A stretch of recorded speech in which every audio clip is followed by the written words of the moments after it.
마태복음 28장 11절부터 20절 말씀을 한 절씩 교독하시겠습니다. 11절 말씀 제가 먼저 읽겠습니다. 여자들이 갈 때 경비병 중 몇이 성에 들어가 모든 된 일을 대제사장들에게 알리니 그들이 장로들과 함께 모여 의논하고 군인들에게 돈을 많이 주며 이르되 너희는 말하기를 그의 제자들이 밤에 와서 우리가 잘 때에 그를 도적질하여 갔다 하라 하는 이 말이 총독에게 들리면 우리가 권하여 너희로 근심하지 않게 하리라 하니 군인들이 돈을 받고 가르친 대로 하였으니 이 말이 오늘날까지 유대인 가운데 두루 퍼지니라. 이런 제자가 갈릴리에 가서 예수께서 지시하신 산에 이르러 예수를 배웠고 경배하나 아직도 의심하는 사람들이 있더라. 예수께서 나와 말씀하여 이르시되 하늘과 땅의 모든 권세를 내게 주셨으니 그러므로 너희는 가서 모든 민족을 제자로 삼아 아버지와 아들과 성령의 이름으로 세례를 베풀고 내가 너희에게 분부한 모든 것을 가르쳐 지키게 하라. 볼지어다 내가 세상 끝날까지 너희와 항상 함께 있으리라 하시니라. 아멘. 주님의 말씀입니다. 오늘도 주님의 평안이 함께 하시기를 축복합니다. 오늘 11절 보게 되면 여자들이 갈 때에 예수님께서 부활하신 이후에 막달라 마리아와 다른 여자들이 예수님의 무덤으로 가게 되었습니다. 아침에 일찍 가게 됩니다. 그리고 부활하신 소식을 다 듣고 갑니다. 그러자 경비병 중 몇이 이제 그 모든 된 일을 가지고 대제사장들에게 가서 다 알리게 됩니다.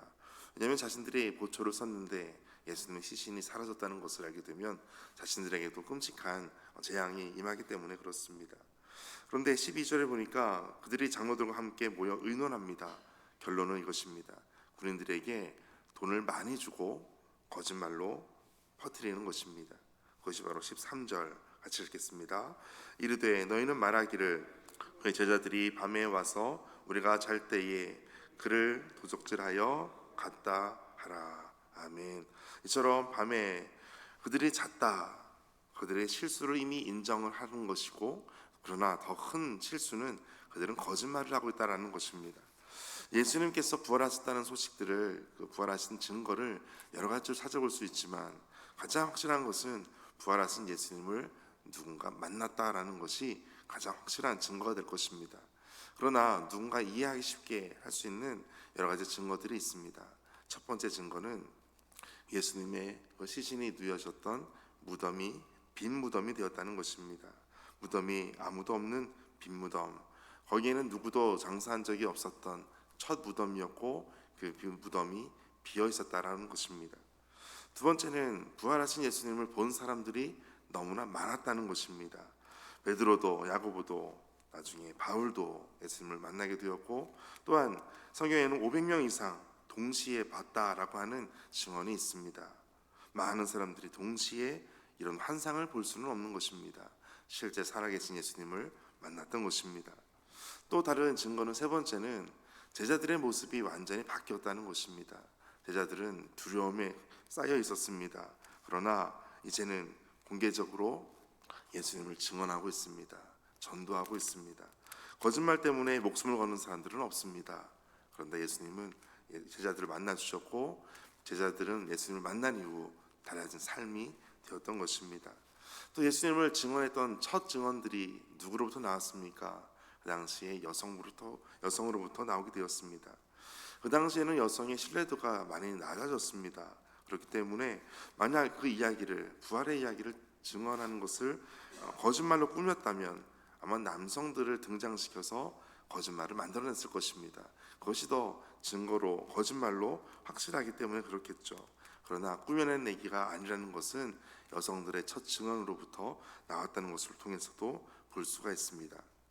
마지막 다섯 번째 증거는 이 부활을 믿는 교회들이 바로 생겨났다는 것입니다. 예수님이 죽은 이후 직후 바로 부활 신앙을 가지게 됩니다. 예루살렘에서 그 모든 사건이 일어나고 반대가 심함에도 불구하고 교회는 여전히 예수님의 부활을 목격한 사람들로 인해서 더 많은 교회들이 나타나게 되었다는 것입니다. 그런데 오늘 말씀에 보면 군인들에게 돈을 많이 주고 그의 제자들이 밤에 와서 우리가 잘 때 그를 도둑질했다라고 증거하게 합니다. 부활의 이 진리는 거부될 수 있지만 사라질 수는 없는 것이었습니다. 예수님의 부활하신 이 증거는 완전하게 거짓말을 하려면 부활 못한 시신을 찾아오는 것이 가장 확실할 것입니다. 그러나 그것을 찾을 수가 없습니다. 왜냐하면 예수님의 부활이 확실하기 때문에 그렇습니다. 예수님의 부활이 진짜다, 그것을 증거하기 위해서, 그것을 만들기 위해서 굳이 만들 필요가 없는 것은 부활하신 예수님을 우리가 만나기 때문입니다. 거짓말은 오히려 예수님의 부활이 확실하다라고 하는 증거를 만들어갈 뿐입니다. 그래서 오늘 15절에 보면 군인들이 돈을 받고 가르친 대로 하였으니 이 말이 오늘날까지 유대인 가운데 두루 퍼지니라. 이렇게 모든 다른 해석이 많은 사람들에게 유통될지언정 예수님의 부활이 거부될 수는 없다라는 것입니다. 진리를 아무리 가리려고 해도 가릴 수가 없습니다. 햇빛을 아무리 가리려고 해도 손바닥으로 햇빛을 다 가릴 수가 없는 것입니다. 오늘 우리가 주님의 부활을, 신앙을 믿고 부활하신 예수님을 믿고 또 만나고 그러한 믿음의 삶으로 나아가게 되시기를 축복합니다. 이제 뒤에 말씀은 우리가 어제 봤던 본문의 말씀이기도 합니다. 11 제자가 갈릴리에 가서 예수께서 지시하신 산으로 갑니다. 그리고 그 가운데는 경배하는 사람도 있고 의심하는 사람들도 있었습니다. 그러나 예수님은 그들의 모습 그대로 예수님께서 명령하시는 것이 있었습니다. 하늘과 땅의 모든 권세를 내게 주셨으니 19절 같이 읽겠습니다. 그러므로 너희는 가서 모든 민족을 제자로 삼아 아버지와 아들과 성령의 이름으로 세례를 베풀고. 아멘. 그러므로 너희는 가라라는 것입니다. 그리고 20절에 내가 너희에게 분부한 모든 것을 가르쳐 지키게 하라. 특별히 네 가지가 있는데 첫 번째는 가라라는 것이고, 두 번째는 제자를 삼아, 세 번째는 세례를 베풀고, 네 번째는 가르쳐 지키게 하라.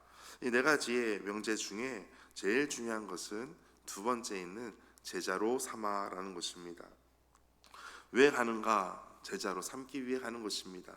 왜 세례를 베푸는가? 제자와 되기 위해서 세례를 베풉니다. 모든 것을 가르쳐 지키게 하는 것 또한 목적이 바로 제자를 삼아라는 것에 있습니다. 핵심은 제자를 삼는 것입니다. 단순히 전도하는 것을 의미하는 것이 아닙니다. 삶 전체를 변화시키는 제자화가 되는 것이 목적입니다. 오늘 우리도 마찬가지입니다. 예수님을 믿는 것, 그것은 주님의 제자로 우리가 살아가기 위해서입니다. 그러므로 우리가 가서 세례를 베풀고 가르쳐 지키게 하는 모든 것이 바로 삶 전체를 변화시키는 하나님의 놀라운 은혜를 경험하는 데에 있는 것입니다. 그리고 이 모든 것이 가능한 이유는 이제 하늘과 땅의 모든 권세를 내게 주셨으니, 그리고 마지막 20절 볼지어다 내가 세상 끝날까지 너희와 항상 함께 있으리라. 항상 함께 있으리라. 항상이라고 하는 말은 모든 날마다 매일매일 내가 너희와 함께 하겠다라는 말씀입니다. 순간순간 내가 너와 함께 하겠다라는 말씀입니다. 그러니까 오늘 우리가 기도할 때에도, 또 오늘 모든 일과 중에서도, 밤에 잠들기까지도, 또 잠자는 중에도 내가 너와 함께 하겠다라는 말씀인 것입니다. 그러므로 우리가 부활의 증인으로, 또 부활의 예수님을 만난 믿음의 삶으로 살아갈 수 있는 힘이 되는 것입니다. 오늘도 힘을 가지고 새롭게 힘차게 나아가는 하루 되시기를 주의 이름으로 축복합니다. 함께 기도하겠습니다. 주님, 세상의 모든 지식과 물질과 명예 등을 얻기 위해 진리가 아닌 것들과 타협했던 우리의 모습이 있다면 용서하여 주시고, 특별히 모든 것을 내어주신 주님을 따라 생명을 나누며 주님의 사랑을 흘려보내는 제자로 살기를 원합니다. 주님의 명령을 쫓아 참 증인의 사명을 감당하게 하여 주옵소서. 오늘도 함께 하시는 주님, 우리에게 참된 평안과 소망을 주시는 하나님이심을 오늘도 믿고 믿음으로 나아갑니다. 주께서 도와 주옵소서. 이 모든 말씀 예수님의 이름으로 기도하옵나이다. 아멘. 그 말씀 가지고 함께 기도하겠습니다. 하나님, 오늘 우리가 만난 주님께서 역사적으로 또 실제적으로 살아계신 예수님이심을 오늘도 믿고 더 주님만 바라보고 더 주님께 소망을 두고 오늘도 힘있게 소망 가운데 나아가게 하여 주옵소서. 함께 의지하며 기도하겠습니다.